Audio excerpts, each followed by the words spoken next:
bilamasin dengan tanpa menyentuh, bal bila fi kharqatin tapi dengan dibungkus kain, ala yadin atas tangannya. Ya gampangnya sarung tangan lah. Bahkan kalau kata teman saya yang tukang mandiin mayat mah udah ada perlengkapan mayat tuh dari sarung tangannya, kainnya gitu ya. Fa'in khalafa, maka jika sebaliknya, jadi andai kata kok tangannya nggak dibungkus, menyentuh soha, maka tetap sah apa al-ghuslu mandinya. Jadi membungkus tangan ketika memandikan jenazah dengan kain atau sarung tangan itu sifatnya sunnah dan afdol, bukan suatu hal yang wajib ya. Tapi tetap bisa diakalin lah ya. Kalau nggak ada sarung tangan ya, pakai aja kain bekas terus diikat-ikat gitu ya. Yang penting jangan sampai tangannya langsung menyentuh kulit.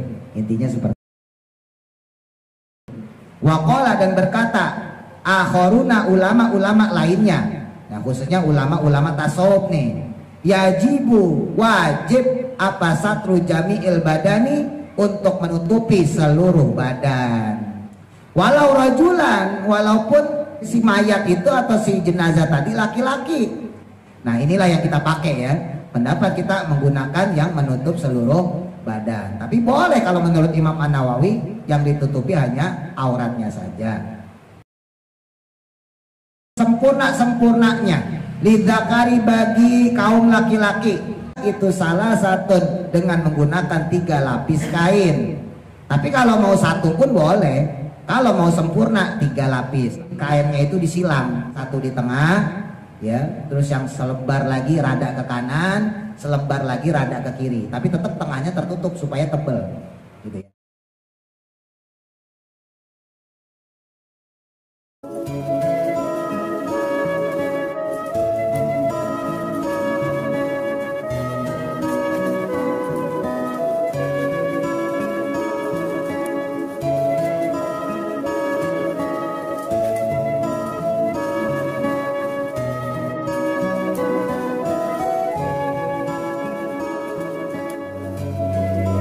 Yaghfir lana wa liwalidina, amin. Kita lanjutkan kembali masih tentang sholat jenazah, di mana sebelumnya pembahasan tentang memandikan jenazah.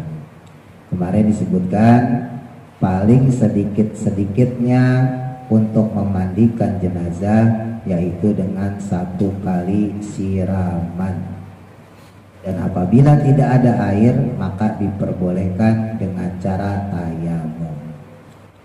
Bismillahirrahmanirrahim. Qala musannifu rahimahullahu ta'ala wa nafa'ana bihi wa bi barakati ulumihi fi daraini amin. Far'un, cabang dari penjelasan yang kemarin. Ar-rajulu, adapun orang laki-laki, ya maksudnya kaum laki-laki kita yang bapak-bapak, itu aula, lebih utama, biguslir rajuli, dengan memandikan kaum laki-laki juga. Wal mar'atu, dan adapun orang perempuan, itu aula juga sama, lebih utama, biguslil mar'ati, dengan memandikan orang perempuan. Ini secara umum ya, secara dasar. Tapi walahu, boleh. Apa yang boleh? Guslu halilatin, yaitu memandikan halilah. Halilah itu adalah orang yang ada hubungan ahli waris, orang yang ada hubungan misalnya bapak, ibu gitu ya, atau adik, kakak dan sebagainya. Jadi halilah itu adalah yang halal bagi kita. Ya adik, kakak boleh kalau dia perempuan bagi laki-laki, atau sebaliknya. Ya ibu-ibu kalau punya kakak laki-laki atau adik laki-laki ya. Kalau bapak-bapak punya adik perempuan atau kakak perempuan. Wali zaujatin, dan juga untuk istri. La amatin, bukan untuk amat. Amat di sini maksudnya budak perempuan. Guslu zaujiha, memandikan suaminya. Jadi memandikan suaminya tersebut diperbolehkan. Tapi kalau amat itu budak ya. Amat nggak boleh mandiin majikannya. Walau nakahat. Nah, walaupun si istri itu telah menikah goirohu dengan laki-laki yang lain. Jadi walaupun seorang istri sudah menikah lagi dengan suami yang baru, masih diperbolehkan dia ikut memandikan jenazah mantan suaminya. Cuman orang umum, ya, yang kayak gini-gini nggak umum. Tapi biar bapak ibu tahu secara ilmu boleh. Ya kan kadang-kadang kita suka bingung ngebedain antara yang adat sama yang ilmu, ya. Sebetulnya ilmu itu nggak bertentangan sama adat, enggak. Cuman dasar kitanya aja bodoh. Ya, sebetulnya nggak ada pertentangan. Ya, secara ilmu mah boleh, tapi nanti dikembalikan kepada adat, pantas atau enggak. Ya berhubung di Indonesia nggak umum yang kayak gitu ya nggak usah. Tapi secara hukum, secara ilmu boleh. Tapi tetap dengan syarat dilamasin dengan tanpa menyentuh. Ya, jadi pakai sarung tangan. Nanti kita bahas ya. Bal bila fi kharqatin, tapi dengan dibungkus kain ala yadin atas tangannya. Jadi tangannya dipakein perantara, bungkus ya, gampangnya sarung tangan lah. Bahkan kalau kata teman saya yang tukang mandiin mayat mah udah ada perlengkapan mayat tuh, dari sarung tangannya, kainnya gitu ya. Cuman kalau saya sendiri nggak tahu belinya di mana. Kalau yang tukang mandi jenazah mah tahu. Jadi ada khusus. Fa'in kholafa, maka jika sebaliknya, jadi andai kata kok tangannya nggak dibungkus, menyentuh soha, maka tetap sah apa al-ghuslu mandinya. Jadi membungkus tangan ketika memandikan jenazah dengan kain atau sarung tangan itu sifatnya sunnah dan afdol, bukan suatu hal yang wajib, ya. Jadi andai kata kok ada orang mandiin jenazah nggak pakai sarung tangan, seandainya memang dia nggak punya ya jangan diomongin. Tapi kalau punya ya dipakai, gitu ya. Jadi kalau secara hukum asalnya tetap sah walaupun nggak pakai sarung tangan, walaupun nggak pakai kain atau perantara. Ya, tapi tetap bisa diakalin lah ya. Kalau nggak ada sarung tangan ya, pakai aja kain bekas terus diikat-ikat gitu ya. Yang penting jangan sampai tangannya langsung menyentuh kulit. Intinya seperti itu. Tapi sekalipun menyentuh, kalau pakai pendapat yang paling minimalis ya, nah diperbolehkan dan mandinya tetap sah. Fa'ilam yahdur, dan maka jika tidak ada yang hadir, ya mahram maksudnya di sini, illa ajnabiyun, kecuali ajnabi orang lain yang bukan mahram, fil mar'ati pada jenazah perempuan, au ajnabiyatin atau sebaliknya ajnabiyah yang bukan mahram tapi perempuan, fir rajuli pada jenazah laki-laki. Kalau yang meninggal misalnya pas perempuan, nggak ada yang bisa mandiin perempuan atau nggak ada mahram, ya, atau sebaliknya yang meninggal laki-laki, nggak ada laki-laki di situ atau nggak ada yang mahram, maka yumima bisa juga ditayamumkan al mayitu, mayit tersebut. Jadi tayamum itu bukan cuma karena tidak ada air, ya, atau bukan karena kemarin mayitnya punya masalah ya, misalnya korban kecelakaan dan sebagainya, tapi juga terkait dengan ketidakadaan orang mahram, yang adanya ajnabi orang lain. Nah itu diperbolehkan. Titik. Naam, ya memang boleh lahuma bagi keduanya.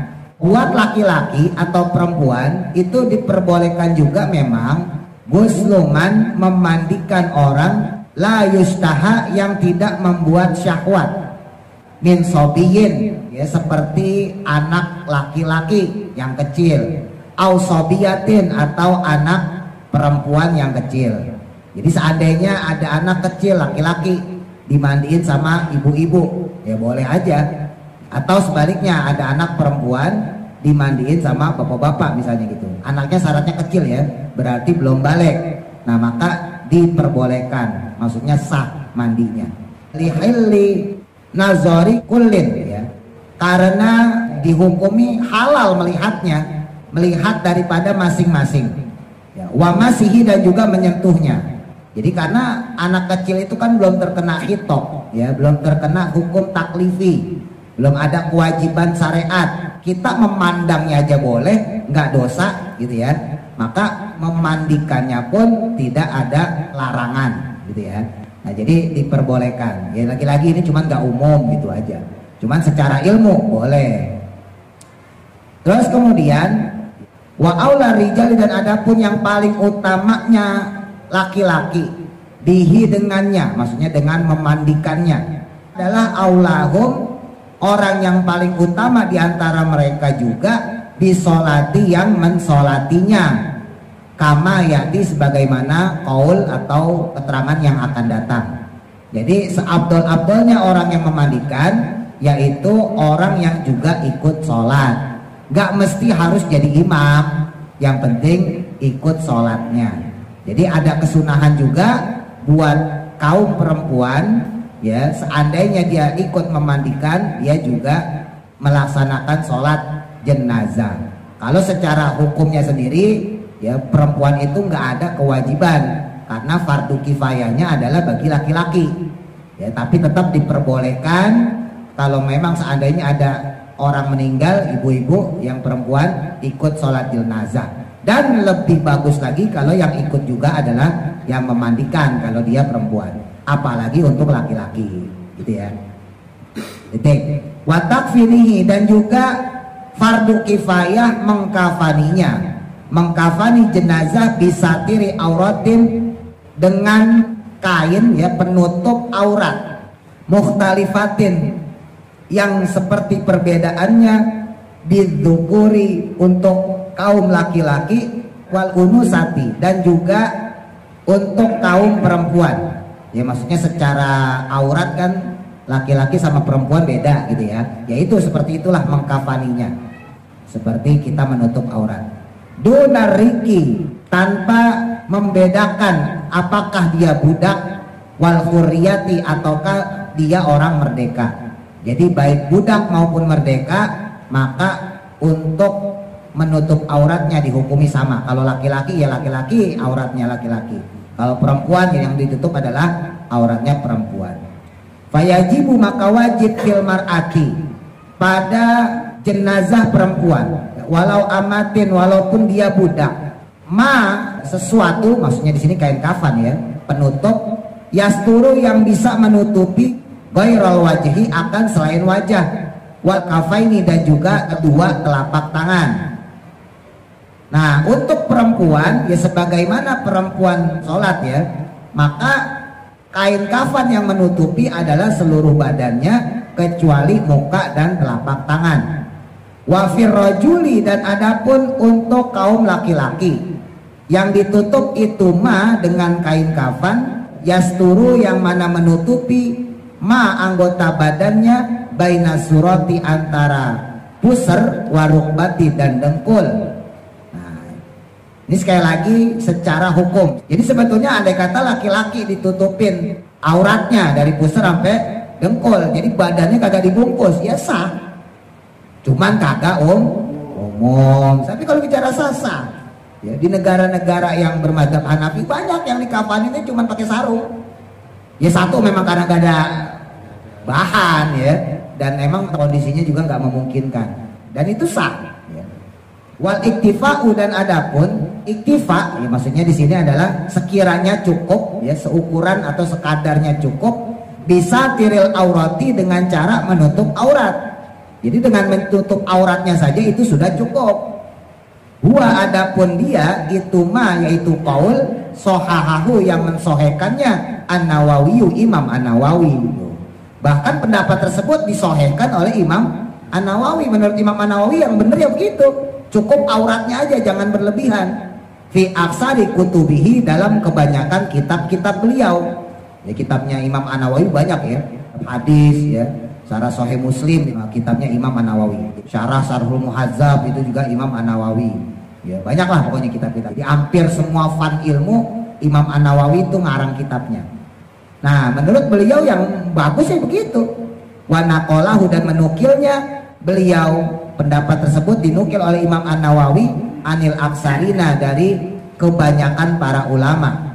Li'annahu, karena sesungguhnya yang demikian itu hakun, ada hak, lillahi ta'ala, bagi Allah ta'ala, Maksudnya ya orang kalau udah jadi jenazah udah haknya Allah, udah gak usah dianeh-anehin, maksudnya begitu.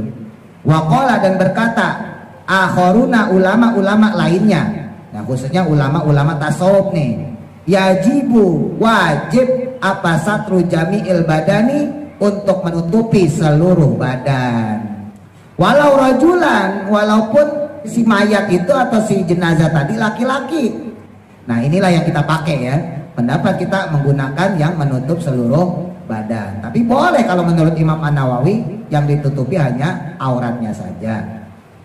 Walil gharimi, dan boleh juga untuk orang yang piutang, maksudnya yang memberi utang. Yang memberi utangan boleh bagi orang yang dia meminjamkan duit kepada orang yang dia meninggal, maksudnya jenazah, itu man uzaidi, untuk melarang memberikan tambahan ala satiri kulli badanin, atas penutup masing-masing daripada badannya tersebut. La zaidi, bukan tambahan ala satiril aurati, untuk menutupi aurat. Jadi kalau ada orang punya utang kok belum sempat dibayar, mati, terus orang yang mau nagih datang ngelihat kain kafannya berlebihan, itu boleh ditagih ya. Jadi kain kafannya sampai atas nih, nah kan yang wajib itu menutupnya cuman aurat. Jadi boleh, buka itu hak saya, itu saya ambil sini, boleh buat orang yang punya utang. Makanya mati jangan ninggalin utang, takutnya tadi digituin. Ayo ya tapi enggak, insya Allah ya. Paling ngegerumel doang, dalam hati wah utangnya akeh, paling gitu doang. Ya tetap aja ntar kalau ditanya mah, apakah orang ini min ahlul khair, nah, tetap kita jawab oh iya. Makanya pendapat Imam Nawawi itu gitu, jangan sampai berlebihan, tapi tidak umum. Sekali lagi yang bagus ya semuanya ditutupin. Lita akudi amrihi, karena kekuatan hukum dari perkara tersebut. Wa kaunihi, dan adapun keberadaannya atau kain kafan tersebut itu hakon, adalah hak lil mayyiti, bagi mayit, binisbati, dengan menyandarkan lil guromai, kepada pemberi hutang. Jadi yang boleh diminta itu hanya bagian yang tidak menutupi aurat. Kalau yang menutupi aurat nggak boleh diminta gitu ya. Ini saya menyampaikan ilmu, bukan fakta sosial yang ada ya. Ini secara ilmu. Sekali lagi supaya Bapak Ibu pinter, cerdas, bisa membedakan mana yang adat, mana yang ilmu ya, karena nanti banyak sekali kaitannya dengan orang meninggal, mengkafani, mengubur segala macam lah ya, itu disalah-salahin pakai adat, padahal secara ilmu nggak apa-apa.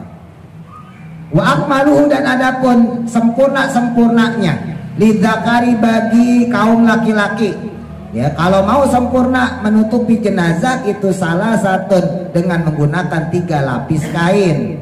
Tapi kalau mau 1 pun boleh. Kalau mau sempurna 3 lapis lah. Lagi-lagi nih umum ya kita gunakan.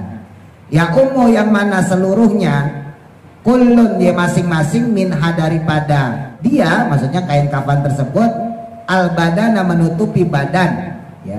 Jadi kainnya itu disilang. Jadi yang satu di tengah ya, terus yang selebar lagi rada ke kanan, selebar lagi rada ke kiri, tapi tetap tengahnya tertutup supaya tebel gitu ya. Nanti insya Allah kita bahas lah, ini saya lewatin dulu. Wajaza, dan boleh juga ayuzada, untuk menambahkan tahtaha, di bawahnya, maksudnya di sini di dalamnya ya, di dalam kain kafan tersebut ditambahkan komisun ya, gamis, baju kurung gampangnya, wa imamatun, dan imamah ya, udeng-udeng. Boleh kalau laki-laki dikasihin gamis terus kasih udeng-udeng, cuman lagi-lagi enggak walil unsa, dan untuk perempuan, jenazah perempuan itu izarun, memakai izar, boleh juga ya, ditambahin izar ya, kain penyarung kalau bahasa kita, rok gitu ya. Kemudian setelah dipakein kain sarung tadi, fakomisun, lalu dipakeinlah gamis, baju kurung, fakhimarun, lalu kemudian kerudung, falifafatani, dan kemudian 2 lapis kafan. Jadi kalau untuk perempuan itu bisa sampai 5 lapis ya, tambahannya untuk rok, baju kurung, dan kemudian kerudungnya. Wa yufinu, dan kemudian dikafankan al mayyitu, mayit, bima, dengan perkara, maksudnya dengan kain, lahu, yang ada baginya, lubsuhu, yang dia memakainya, hayan, di waktu hidup ya. Nah Nah, ini lagi-lagi nggak umum. Sebaiknya mengkafani jenazah itu dengan pakaian yang biasa dia pakai, yang bagus berwarna putih. Ini lagi-lagi nggak umum ya kan? Kebanyakan udah ada kain kafan. Tapi sebetulnya boleh pakai baju-baju yang biasa kita pakai. Biasa kita pakai baju gamis nih, baju koko, boleh pakaiin untuk kain kafan. Bahkan fayajuzu boleh juga harirun kain sutra, wa muzafarun dan kain celupan zafaron. Ini nama minyak. Ada kain yang suka dicelup pakai zafaron. Itu warnanya agak kemerahan, wanginya nyanter. Nah, tapi yang kayak gini lil mar'ati untuk kaum perempuan, wasobiyin dan juga untuk anak-anak, baik laki-laki maupun perempuan. Tapi yang kayak begitu ma'al karohati disertai dengan hukum makruh. Tapi boleh. Ya lagi-lagi ini enggak umum, saya menyampaikan ilmu. Jadi andai kata ada orang kok wasiat, nanti saya kalau meninggal pakai baju koko itu buat kafannya. Ya kalau cukup. Ya kalau nggak cukup kan diual-ual jadinya. Ya enggak kan kafan harus panjang. Ya benar ya. Kalau misalnya pakai baju koko berarti kagak cukup, berarti diual-ual. Ya, kayak mumi jadinya. Pakai sarung boleh kalau cukup mah. Ya kalau nggak cukup ya jangan. Udah pakai kain kafan yang panjang. Dan ini saya tambahin sedikit ya penjelasannya. Bapak Ibu lihat di keterangannya. Keterangan tentang memandikan jenazah.